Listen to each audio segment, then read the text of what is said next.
Ford और general motor जैसी कई दिग्गज ब्रांड भारत में फेलियर रही, जिसके बाद उन्हें करोड़ों का नुकसान उठाकर भारत छोड़ना पड़ा। और अब डैटसन कार कंपनी भी भारत से अपना कारोबार समेटने का ऐलान किया है।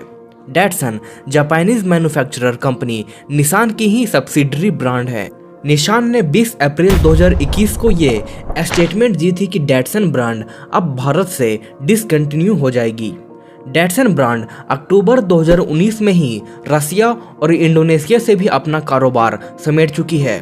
डैटसन भारत में करीब 9 साल पहले आई थी। डैटसन के कई कार्स पहले ही डिसकंटिन्यू हो चुके थे और अब कार ब्रांड के बंद होने से सभी मॉडल्स बिकना बंद हो जाएंगे। लेकिन यहाँ सबसे बड़ा सवाल यह है कि उनका क्या होगा जो डैटसन के कार की कस्टमर है, यानी कि जो डैटसन के कार को चलाते हैं। क्या कंपनी के बंद हो जाने से उनका कार बेकार हो जाएगा?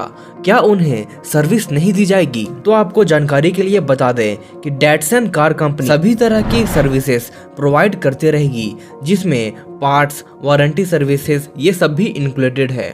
डैटसन निसान की ही ब्रांड है और निसान पूरे भारत में अभी भी मौजूद है। और निसान भारत से जल्दी जाने वाली नहीं है, क्योंकि उसकी कई कार्स की सेल्स काफी अधिक बढ़ी है। जनवरी 2021 से दिसंबर 2021 तक डैटसन के मात्र 4,296 कार ही बेचे गए थे, जो कि इंडियन मार्केट का सिर्फ 0.09% ही था। इतना ही नहीं, इस साल के ही पिछले महीने में डैटसन की एक भी कार नहीं बिकी थी, जो ये बताता है कि डैटसन पूरे भारत में पूरी तरह से फेलियर रही। लेकिन यहाँ ये सवाल है कि आखिर इसकी फेलियर रहने की वजह क्यों रही? आखिर डैटसन क्यों फेल हो गई? तो इसका सबसे पहला रीजन है सेफ्टी। डैटसन की कारें जी एनकैप सेफ्टी रेटिंग में 0 स्टार स्कोर किया था, जिसकी वजह से इस कार की काफ़ी ज़्यादा निगेटिव ब्रांडिंग हुई थी।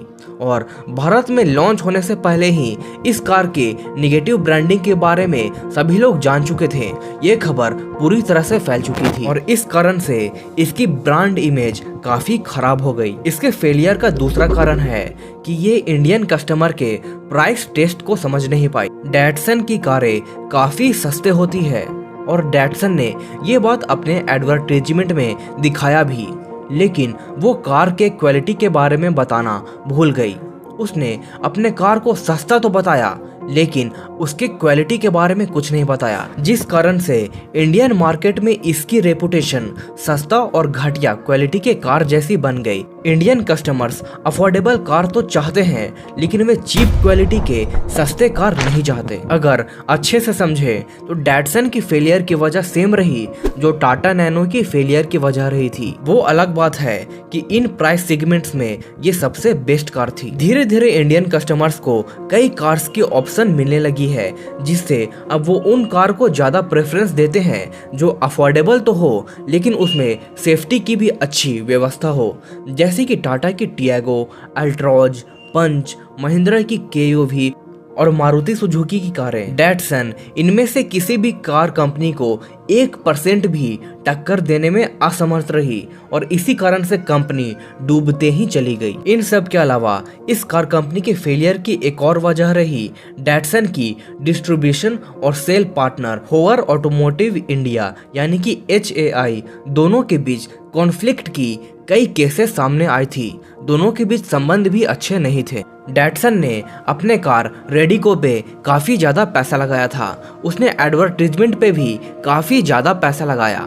उसे उम्मीद था कि ये कार सफल हो जाएगी, लेकिन उसी वक्त रेनॉल्ट की क्विड भी लॉन्च हो गई, जिसने इसके मार्केट को काफ़ी ज़्यादा नुकसान पहुंचाया। इन सब के अलावा कंपनी के बहुत लिमिटेड मॉडल्स ही मार्केट में अवेलेबल थे और जो ऑप्शंस अवेलेबल थे उन सब की ब्रांडिंग तो पहले से खराब थी ही, जिस कारण से ये इंडियन मार्केट में जरा भी टिक नहीं पाई। ये जरा सा भी इम्पैक्ट डालने में असमर्थ रही। तो ये कुछ कारण थे जिस कारण से डैटसन को भी अब भारत से अपना कारोबार समेटना पड़ रहा है। आपको पर्सनली क्यों लगता है कि डैटसन भारत में क्यों फेल हुई? कमेंट में लिखे। और आपको ये वीडियो कैसा लगा इसके बारे में भी कमेंट में जरूर लिखिएगा।